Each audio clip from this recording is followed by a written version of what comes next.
Bom dia, meus irmãos, minhas irmãs. Com a graça de Deus, a casa está quase pronta. Está faltando colocar portas, portais, janelas, fazer uma para no telhado da varanda e, por fim, a pintura da casa. Vou finalizar uma cerca no perímetro.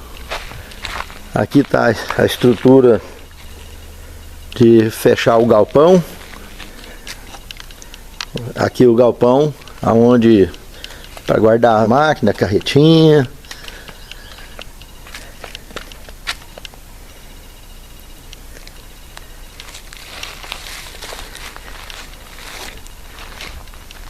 Aqui do lado desse pergolato ainda vou fazer uma cozinha caipira, uma cozinha aberta, coisa simples. Enfim, o lugar de aguardar Jesus voltar já está quase pronto para mim. Dentro de um mês ou dois, com a graça de Deus, eu já estarei com esse sonho realizado para a honra e glória de Deus. E você? Que dia que você vai preparar o seu lugar para aguardar Jesus voltar? Pense nisso, amado irmão. O tempo está próximo. Um forte abraço. Olá, meus irmãos, minhas irmãs. É um grande prazer e sempre poder revê-los através do estudo da Palavra de Deus. E que o Espírito Santo nos abrace a todos, sempre nos reunindo para a honra e a glória de Deus. Eu gostaria, antes de iniciar essas considerações, de convidá-los para uma palavra de oração. Santo Deus, muito obrigado, Senhor, por mais uma oportunidade de estendermos a nossa mão, pegarmos a Tua palavra e poder buscarmos nela o sustento para a nossa fé. Nos capacite a compreensão do tema que estudaremos e nos prepare para o Teu reino, Senhor, e para o cumprimento da missão que Tu tem confiado a cada um de nós. Te pedimos e agradecemos essas bênçãos em nome de Jesus. Amém, Senhor. No tema passado, nós estudamos as nações, parte 1. Hoje estudaremos as nações, parte 2. Aqui nós temos Salmo 46, verso 10, que diz o seguinte: aquietem-se e saibam que eu sou Deus. Sou exaltado entre as nações e sou exaltado na terra. Uma afirmação que somente Deus é próprio de poder dizer isso e comprovar isso ao longo da história da nossa existência. Nós estamos falando de um ser carregado de atributos como onipotência, como onipresença, como onisciência. Vive na eternidade. Ele é o Criador do tempo, de tudo e de todos. É o ser absoluto. É o ser que dá a vida no verdadeiro sentido e pode tirar também da mesma forma de qualquer ser, mundo, galáxia ou universo que ele tenha criado. Existe uma diferença extrema entre Criador e criatura. O amor dele é tão grande que ele não reteve só para ele e criou. Mas criou criatura, não criou deuses. E a criatura depende absolutamente dele para viver, porque ele é a fonte da vida. Ele é a vida. Então só temos que adorá-lo por toda a nossa vida. Porque somos frutos dele, criados à imagem e semelhança dele. Somos seus filhos. Somos irmãos de Jesus, que nos resgatou, nos abraçou e fez com que o Pai adotasse essa raça que um dia caiu. Finalmente, o Pai pôde resgatar aquilo que havia perdido, como se fosse um filho pródigo. Mas um detalhe, só a conexão da criatura com o Criador o mantém de forma absoluta para todo sempre com o Senhor. Foi o que Cristo afirmou lá nas proximidades do cemitério onde estava sepultado Lázaro. Quem crê em mim, ainda que esteja morto, viverá. E quem crê em mim, jamais morrerá. Jesus afirmou com clareza isso.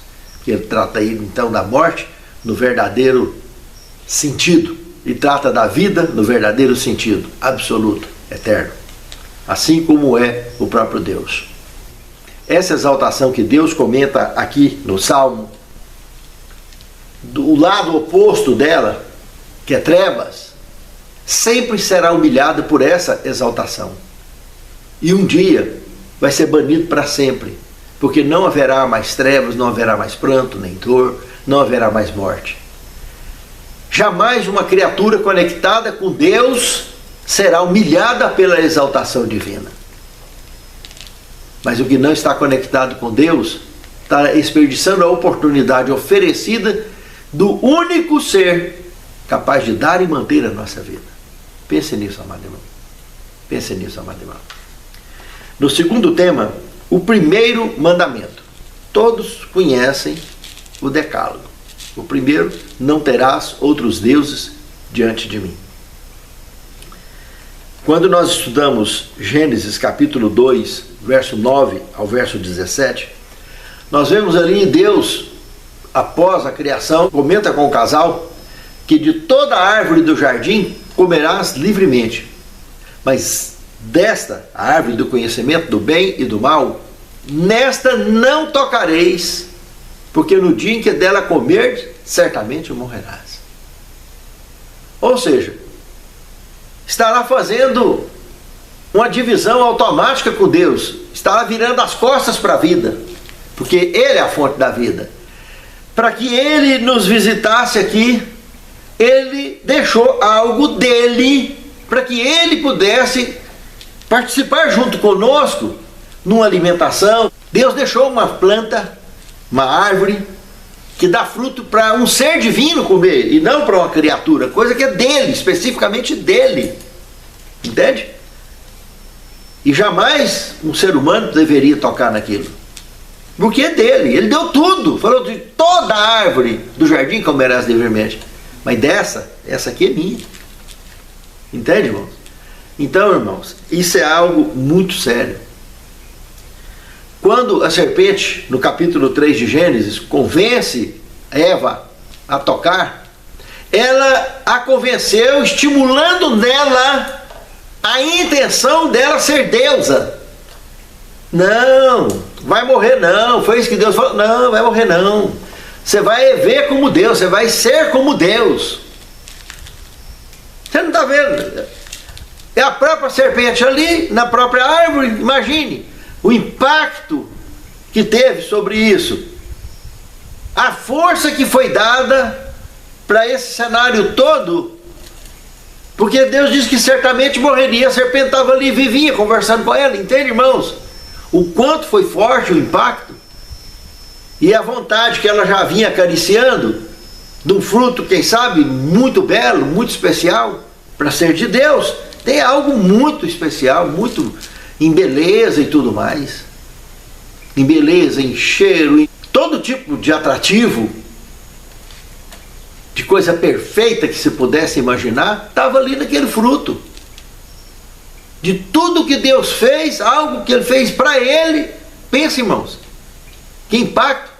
E a serpente insinuar que Deus estaria mentindo, estando vivo ali, e falar que tudo que Deus falou é o contrário.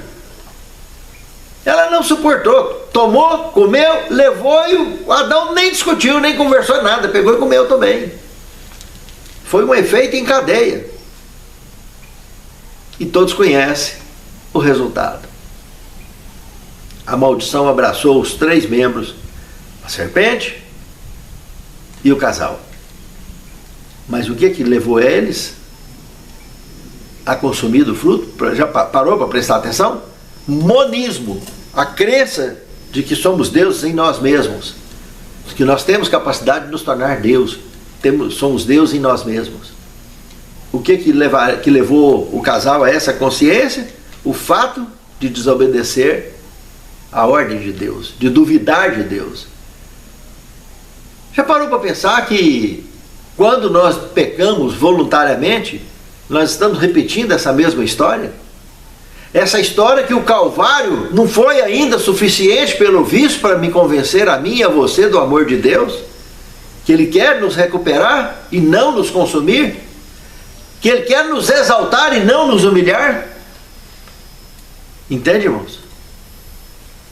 O primeiro mandamento tem esse propósito: não terás outros deuses diante de mim. Pense nisso, amado irmão. Pense nisso, amado irmão.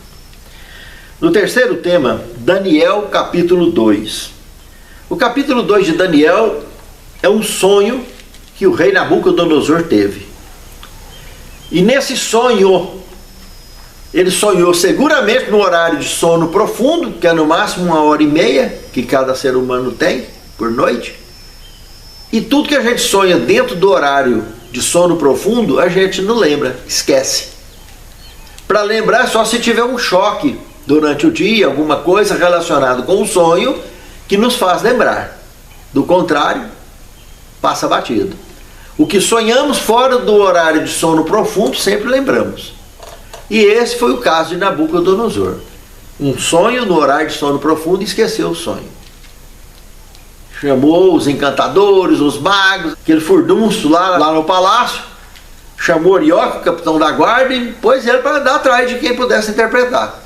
E por fim ninguém interpretou, ninguém tinha condição de fazer isso, e o rei ordenou que matasse todos os sábios e as suas famílias e destruísse suas casas. E por incrível que pareça, o que não estava nem sabendo disso foi o primeiro a ser chamado para poder ir para a execução, Daniel. E Daniel fala: não, peraí, eu vou falar com Deus, não estou nem sabendo o que está acontecendo, você já veio me... Não, não é assim não, calma, peraí. Foi lá dentro do quartinho dele, ajoelhou, falou com Deus, e Deus revelou o sonho. Não, pode me levar lá, Arioque, me leva lá no rei que eu vou revelar o sonho dele. Você está de brincadeira, o rei está super mal-humorado, se eu chegar lá desse jeito... E os reis já tinham essa natureza monista, né, de querer ser adorado, e aquelas religiões pagãs que tinham naquela época, todas tinham essa maneira de crença de vários deuses, e que os reis eram deuses em si mesmos, etc, etc, etc, né? E Arioque vai lá levar Daniel. Daniel chega lá diante do rei e revela o sonho para o rei. O rei ficou impactado. De fato, era tudo aquilo que Daniel estava revelando. Ele sonhou com uma estátua gigantesca, que a cabeça era de ouro, peito de prata, cintura de bronze, pernas de ferro e os pés de barro, par de ferro. Metais que iniciou com o mais brilhante e o mais caro de todos, o ouro, e veio depreciando valores até chegar nos pés. Entende, irmãos? E esses reinos, representando períodos de nações que governariam o mundo, dos dias de Daniel para cá. Primeiro, a cabeça de ouro representando Babilônia, o peito de prata representando a Medo-Pérsia, a Grécia representada pelos quadris de bronze, as pernas representando o Império Romano e os pés com 10 dedos representando o reino dividido que os povos bárbaros invadiria o Império Romano Ocidental e transformaria na atual Europa, dividida em 10 países. Quando nesse período viria uma pedra e bateria nos pés da estátua, ou seja, no período que estivesse vivendo esses períodos da Europa, então vamos dizer assim, né, em 10 países, essa pedra representando a vinda de Cristo, estabelecendo o reino de Deus para sempre, a estátua toda se esmiuçaria representando o fim do mundo. Esse foi o sonho que Daniel interpretou, que o rei Nabucodonosor teve, e foi exato. Irmãos, não ficou só nisso. Em seguida, Daniel, aí no quarto tema, teve um sonho, que é Daniel 7. Um sonho que representava períodos semelhantes e governos semelhantes a esse da estátua de Nabucodonosor, mas com detalhamentos mais profundos um pouco.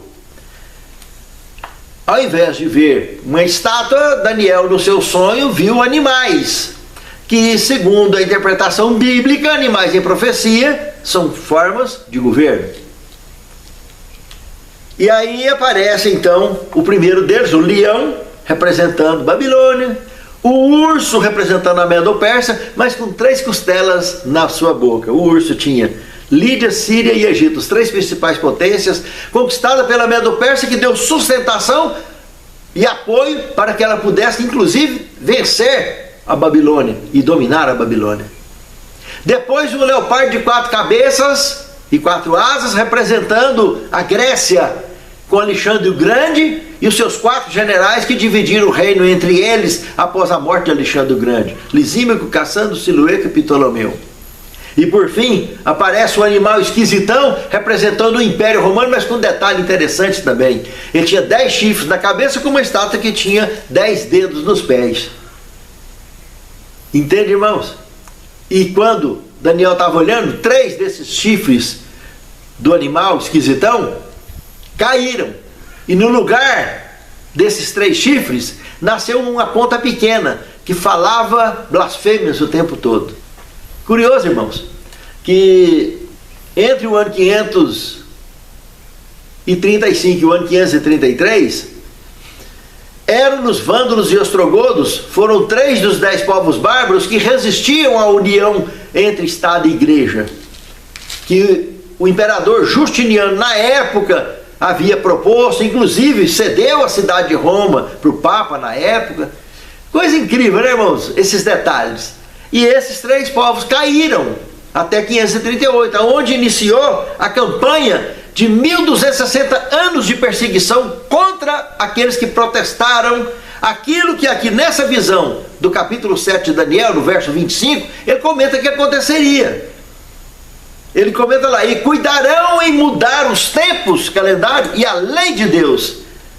Tirar o sábado, colocar domingo e festas de guarda, um dos pontos proféticos mencionado aqui nessa profecia. Eliminou o mandamento de imagem de escultura, para eles adorar a imagem de escultura dentro da igreja, e dividiu o último em 2 para continuar 10. Aí puxou o 3º mandamento, que eliminou o 2º, para o lugar do 2º, através do catecismo dominical fizeram essa mudança. E foi puxando sucessivamente os demais. Quando chegou no último, precisava dividir em 2 para continuar 10.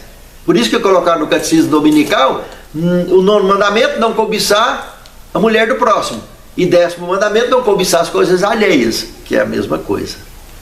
Então essas mudanças gerariam o protestantismo, que nesse mesmo verso 25 comenta: perseguirão e matarão os santos do Altíssimo, e os santos serão entregues na mão durante um tempo, 2 tempos e metade de um tempo. A média do calendário solar e lunar é simples: 360 dias que dá o ano, né?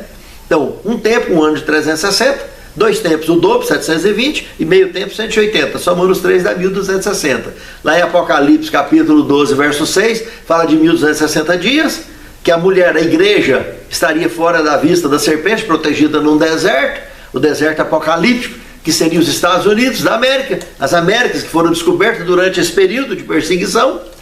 O primeiro a ser povoado, então, a América do Norte. Então está ali o deserto. E no verso 14 do capítulo 12 de Apocalipse comenta a mesma linguagem de Daniel. Então aplica-se nesse caso Ezequiel capítulo 4 verso 6, um dia, um ano. Então seriam 360 anos, 720 anos, 180 anos, dá 1260 anos, que se estendeu do ano 538 da era cristã ao ano de 1798 da era cristã. 1260 anos de perseguição. Quando o Papa Pio VI caiu sob o ataque de Berthier, o general Berthier, amante de Napoleão Bonaparte, que recolheu o Papa e levou para Valença, na França, aonde ele ficou exilado e ali morreu. Aí surge então Pio VII, que não criou problema mais com perseguição, encerrou esse assunto até recentemente, né? Agora nós estamos aí diante de um novo cenário. Até inclusive, eu achei apropriado comentar isso aqui, porque tinha até pouco tempo alguns estudiosos da Bíblia que viviam falando que esse Papa que faleceu agora recentemente seria o último Papa, etc., aplicando Apocalipse capítulo 17, versos de 8 a 11, como se, na visão que João teve, quando ele comenta lá, não, são 7 reis, 5 já caíram, né? Egito, Assíria, Babilônia, Medo-Pérsia e Grécia, caíram. Um ainda existe, em Roma pagã, que estava dominando ali na ocasião. Cristo nasceu, cresceu dentro desse, e os apóstolos, a igreja primitiva, né, do Império Romano, 6º. E outro ainda virá a besta, que sobe do mar, 7º, né? Mas vai a perdição. Aí vem a outra, a besta do abismo, que aí no verso 8 comenta também, do capítulo 17. mas é do 7.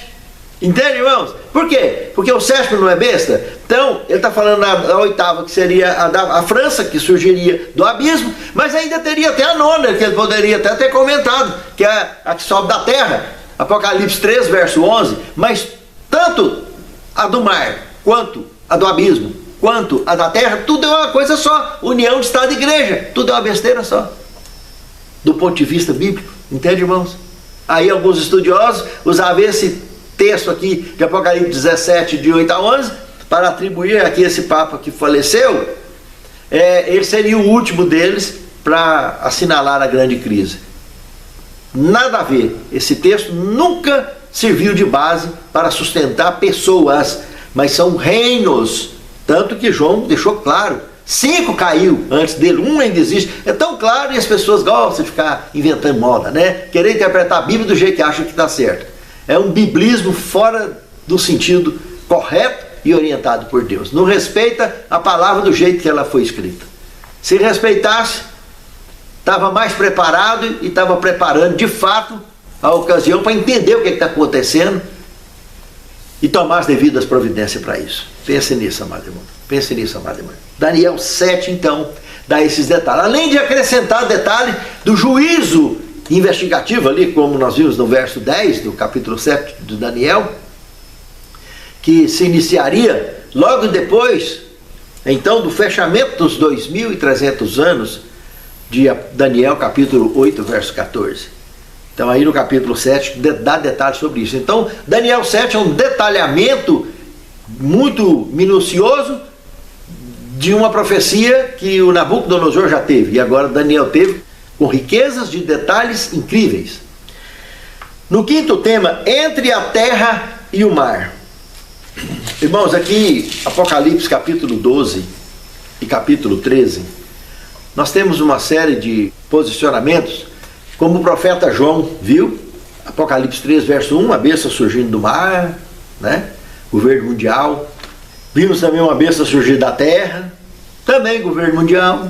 Apocalipse capítulo 10, uma visão de um ser que teria colocado o pé em cima da ilha de Patmos, né, e o outro lá no meio do mar, que não tem nada a ver com o conteúdo profético, é uma visão semelhante a outras visões também, de manifestações de ufologia bíblica, porque eles estavam chamando de Deus, porque não tinha nada para comparar com aquilo que ele estava vendo.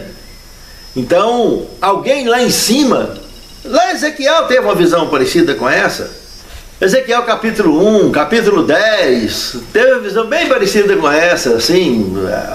Ele está olhando aquilo tudo que ele estava vendo e achando que aquilo tudo era Deus. Daniel capítulo 10 também, ele viu, estava achando que aquilo lá, ele se confundia. Daniel capítulo 10 e Apocalipse 10 são visões idênticas, parecidas em épocas diferentes. Tudo ali era manifestação divina que estava acontecendo, como se aquilo incorporasse o ser divino. Mas na realidade Deus estava ali, mas não era tudo aquilo ali. Então, lá no Monte da Transfiguração, da mesma forma, Deus fala lá da nuvem, né?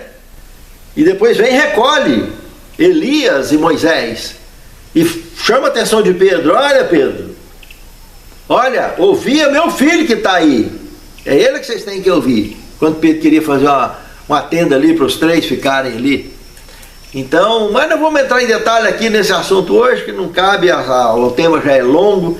O que importa aqui é que quando se fala em terra e mar, eu gosto de destacar aqui nesse caso Apocalipse 12 e 13.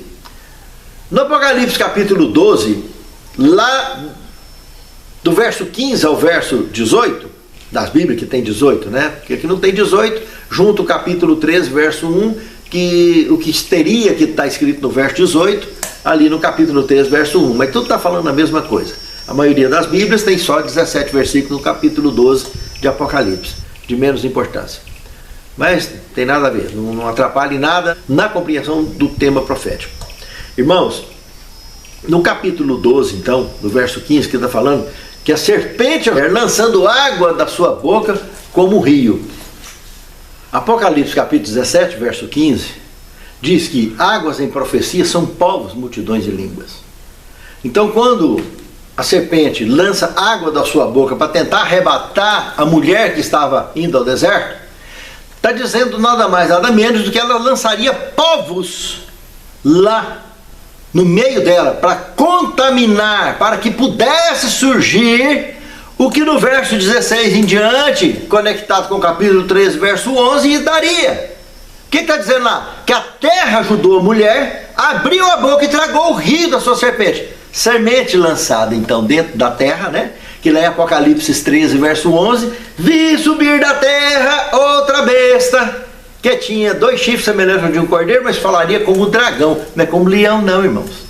Está profetizando que surgiria um sistema de governo protestante, liberdade civil e religiosa, né? A razão do surgimento dos Estados Unidos da América, em plena perseguição contra os cristãos, em plena supremacia papal. Entende? Então, irmãos, surge a besta da terra. A besta do mar e a besta do abismo promoveram essa perseguição. A besta do abismo, a França, ela que militarizou a Roma papal, incorporando o início e fortalecendo a perseguição e mudando gerações ao longo de 1260 anos, uma mentalidade dominadora que arrastou milhares e milhares.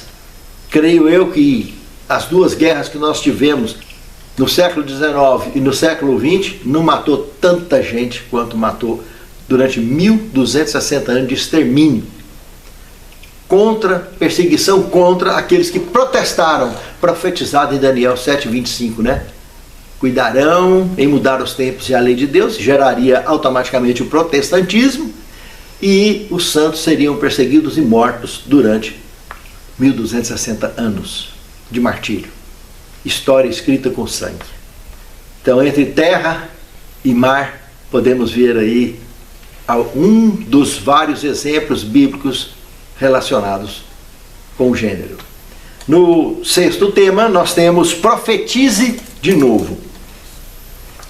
Analisando o capítulo 10 de Apocalipse, quando nós olhamos do verso 1 ao 11, o verso 11 está lembrando algo interessante demais. Primeiro, que a história de João ter que consumir o livrinho que estava na mão daquele anjo, então, que estava ali falando com ele, e que o livrinho na boca é doce como mel, mas no ventre é amargo como fel. Nos lembra, de certa forma, a experiência milerita, né?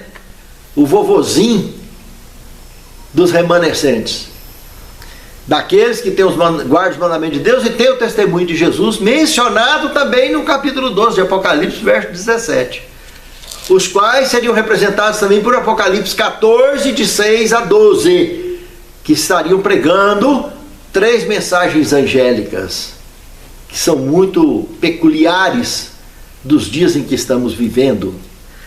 Sabe, irmãos, quando o movimento milerita, que chegou ao ponto de conclusões que Jesus estaria voltando, ao invés de entender que era o início do juízo investigativo, era um procedimento celeste que estava acontecendo, envolvendo o reino terrestre, o juízo investigativo. Estaria iniciando a investigação, então, para que antes de condenar ou absolver, como qualquer processo criminal ocorre, por isso conhecemos como juízo investigativo o que está revelado lá no capítulo 7, verso 10 do livro de Daniel, e o que nós entendemos do capítulo 8, verso 14, da purificação do santuário celeste, santuário esse que foi construído exclusivamente para cuidar dos assuntos do pecado, e o juízo é se tratando com relação ao pecado. Por isso que Paulo, em Hebreus capítulo 9, verso 27, fala: cabe o homem morrer uma vez, e depois disso vir o juízo. Ou seja, a pessoa quando morre, quando terminou os 2.300 anos para cá, o nome dele automaticamente ou fica incluso ou excluído do livro da vida. Ou ele morre salvo ou morre perdido. Antes estava tudo quietinho. De 22 de outubro de 1844 para cá, segundo datas bíblicas da purificação do santuário, estaria iniciando então o juízo investigativo. E esse é o momento em que estamos vivendo hoje. Terminou o juízo investigativo, Jesus vai levantar no seu santuário e dizer: está feito. Cai 7 pragas, sobre os portadores do sinal da besta, os que se comprometerem com ela. E os demais estarão protegidos de forma absoluta. No ciclo de 24 horas, Apocalipse 18, verso 8. Cairão as pragas, pranto e dor. E Jesus se manifesta nas nuvens do céu. E aquela visão que Pedro teve sobre os elementos ardendo se fundindo, 2 Pedro capítulo 3, verso de 8 a 12, aquela visão, João comenta em Apocalipse 18, verso 10, que em uma só hora vai destruir tudo isso aqui. E nós estaremos indo ao encontro com o Senhor nos ares para passar 1000 anos no céu, conforme Apocalipse capítulo 20. E depois do milênio, para um pouco de tempo após o milênio, os ímpios estarão ressuscitados aqui na terra. Após esse pouco de tempo, a cidade santa estará descendo. Pouco de tempo, provavelmente 3 anos e meio, encaixado com outras demais profecias do gênero. E a cidade santa estará descendo, e aí sim, será a execução do juízo, porque durante o milênio, verso 4 do capítulo 20 de Apocalipse, é comentado que eu e você estaremos julgando e reinando com Cristo durante 1000 anos. Foi eu que escrevi? Foi você? Não, não foi. Está lá, escrito no Apocalipse. Estaremos julgando e reinando com Cristo durante o milênio. Então, a parte investigativa Cristo fez, a parte aonde eu e você vamos participar desse julgamento com Deus, como parceiros do Senhor, Apocalipse 20, verso 4. E a parte executiva, que Deus passa a régua aqui quando a cidade santa descer. E aí o fogo de Deus irá exterminar com tudo que não presta, eliminar com tudo que não presta e renovar tudo o que presta, para todo sempre. Tudo que Deus criou que foi contaminado um dia. Pense nisso, amado irmão. Que eu e você estejamos nesse grupo do lado de dentro da cidade, no seio de Abraão, com o nosso Senhor. E por isso que lá em Apocalipse capítulo 10, verso 11, o anjo comenta, profetiza de novo, porque os mileritas passaram por eles tiveram a conclusão errada, entenderam que Jesus estaria voltando. E Jesus não voltou naquela ocasião, ele estava iniciando o processo de julgamento investigativo. E isso foi amargo demais, assim como foi para os discípulos ver Jesus sendo pendurado no Calvário, tendo poder para poder sair daquela situação. Eles ficaram amargurados também. O livrinho amargou no ventre dos discípulos e amargou no ventre dos mileritas. Na boca foi doce, tanto dos discípulos como dos mileritas. Mas quando viu a verdade, não. A verdade foi mal interpretada. Os discípulos entenderam que Jesus ia descer de qualquer jeito da cruz e resolveu o assunto. E nada disso. Morreu, a morte absoluta inclusive. Ressuscitou porque não tinha pecado. Os mileritas entenderam que Jesus estaria voltando, ele não voltou. Então foi muito doce pensar naquela hipótese, porque todo o cálculo estava correto. Erraram aí. E aí o anjo diz, profetize de novo. Aí eu e você fomos chamados para levantar e profetizar de novo. É o que nós estamos fazendo aqui. Todo servo e serva do Deus Altíssimo hoje, que respeita a palavra de Deus como ela é, está fazendo esse mesmo trabalho, profetizando de novo, mostrando que ele está voltando e em breve estará nas nuvens dos céus. Pense nisso, amado irmão. Pense nisso, amado irmão. E o 7º tema, toda a verdade é dura, irmãos. De fato. Patriarcas e Profeta, página 89 a 94, tem um tema interessante. O fogo que consome os ímpios purifica a terra. Todo vestígio de maldição é removido. Não existirá nenhum inferno ardendo eternamente para fazer os resgatados se lembrarem das terríveis consequências do pecado. Ó Senhor, nos console e nos conforte sempre com o poder da Tua palavra. Nos habilite, Senhor, para viver e ensinar a Tua palavra. Santifica-nos na Tua palavra, porque a Tua palavra é verdade. Prepare-nos para o Teu reino e que tenhamos êxito no cumprimento de nossa missão. Te suplicamos, agradecidos em nome de Jesus. Amém, Senhor. Senhor Jesus.